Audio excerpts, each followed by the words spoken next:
Malaysia being a Commonwealth country, and my dad played club cricket locally, and my mum scored as well for the teams. And that's how I really picked up cricket.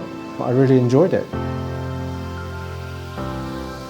Sir Richard Headley from New Zealand, he had a cricket camp in Malaysia. At the end of the camp, he came up to my dad and said, maybe I should go abroad to develop my cricket. Then the headmaster of Millfield School was actually in Malaysia then as well, and he offered me a cricket scholarship to Millfield School. So I finished my A-levels, and by then I was playing for Somerset age groups, under 12s, 13s, throughout to under 19s. I was playing for West of England. I also played for England age groups, and then straight after joined Somerset on a full-time basis. In 2009, I had my best ever year. I got over 1,200 runs. I was sort of sandwiched in between Marcus Trescothick and Justin Langer, which was surreal, but I opened with Trez and Langer came in number 3. I think I picked up the confidential line, so I was still playing cricket. I was having my best years.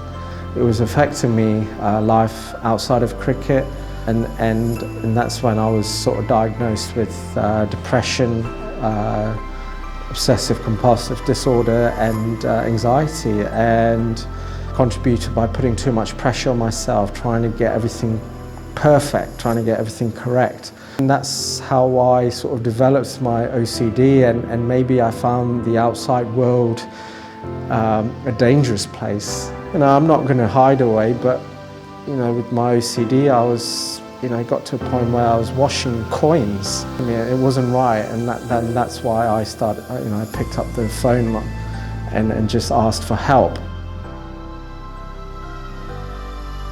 And unfortunately, in 2013, I had to retire because of injury.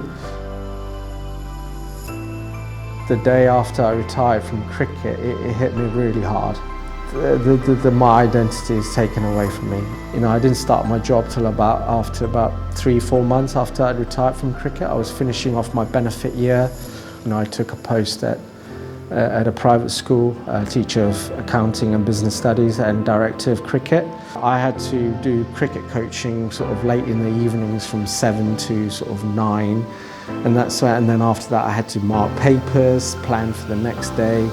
It started to take control of me, and I did it for 2-3 years, and I thought, okay, well, I just got to keep going. So all I did was look forward to the holidays. In 2017, I decided, okay, I'll be a vegetarian, be healthy. But I think I could sense that something was talking to me. And I call this the voice, and the voice is the eating disorder. But then come February, March, people started to comment that I started to lose weight, and I just nodded, and I think what it did was fuel the ego, fuel the voice, and just strengthen it. And I didn't realize anything of that. And during spring 2017, during Easter term, I think that's when it's just started to get a little bit more intense. I was paying a lot of attention to my exercise. I was exercising more.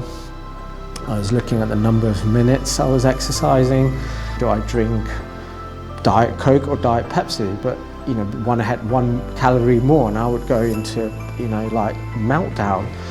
And I was looking for every single food label. I was looking at the fat content, sugar content, and that was the norm for me. And this is when I think friends of mine, colleagues of mine also started to recognize that, actually, Arul, you've lost enough weight, that's enough.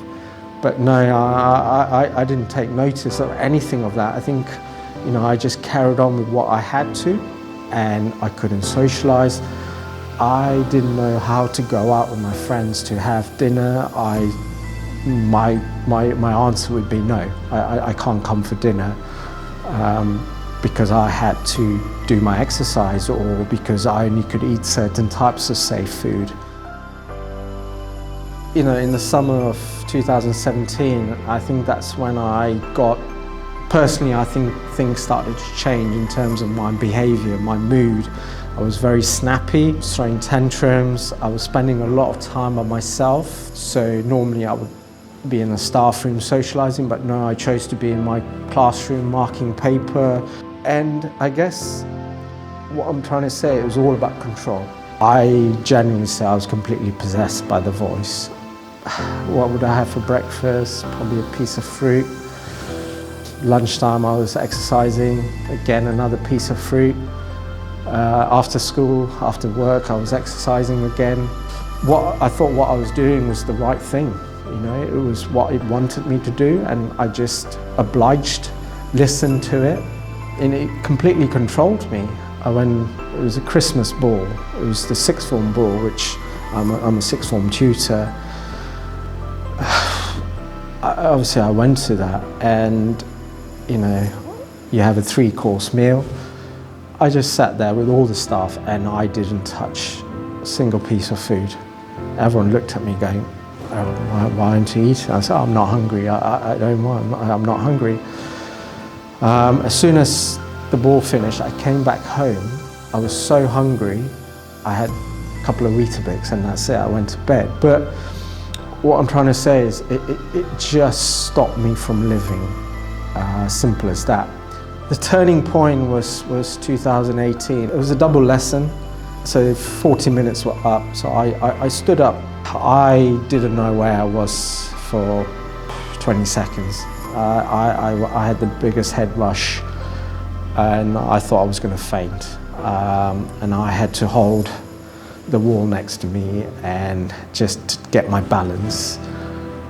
And that 20 seconds, and that's when I said, no, this is not right, to my head of department, and said, look, I need to go to the GP.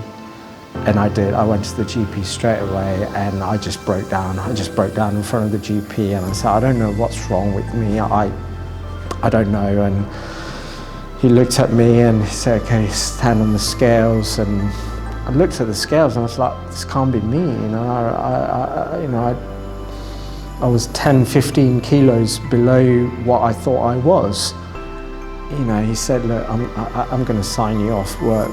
One of my colleagues, who used to be a former professional cricketer, and actually rang the Cricketers' Trust and I told them I needed help.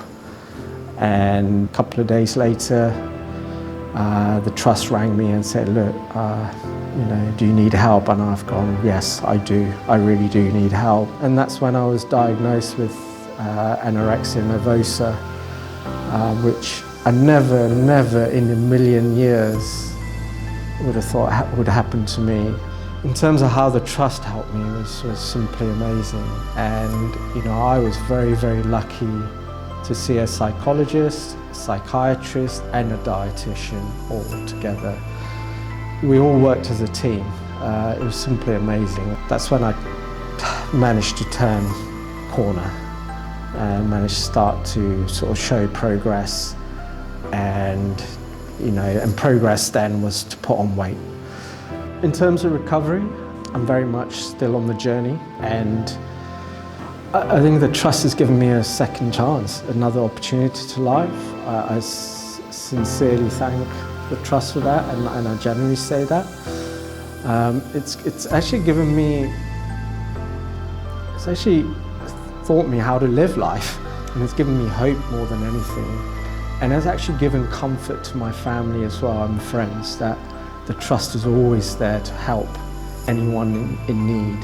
What is more important is even after playing cricket, you're cared for, and I think that is simply amazing. And I can genuinely say this, I think what the Cricketers' Trust do is beyond anything, and I'm really from the bottom of my heart, thankful and grateful for that.